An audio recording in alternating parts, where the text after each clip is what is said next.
Kaveri delta பகுதியில் 3 இடங்களில் hydro carbon எடுக்க மீண்டும் அனுமதி அளித்த மத்திய அரசை கண்டித்து தமிழ்நாடு விவசாயிகள் சங்கத்தினர் நிரவி ONGC அலுவலகம் முன்பு கண்டன ஆர்ப்பாட்டத்தில் ஈடுபட்டனர்.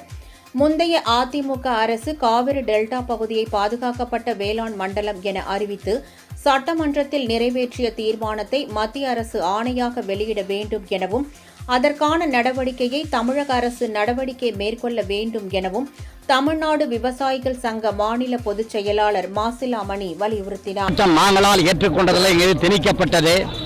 காவிரி பாதுகாப்பு மண்டலம் என்று அறிவிக்கப்பட்ட டெல்டா பகுதியிலே இன்னைக்கு 3 இடங்கள் புதியதாக ஹைட்ரோ கார்பன் எடுக்க அனுமதி வழங்கப்பட்டிருக்கிறது.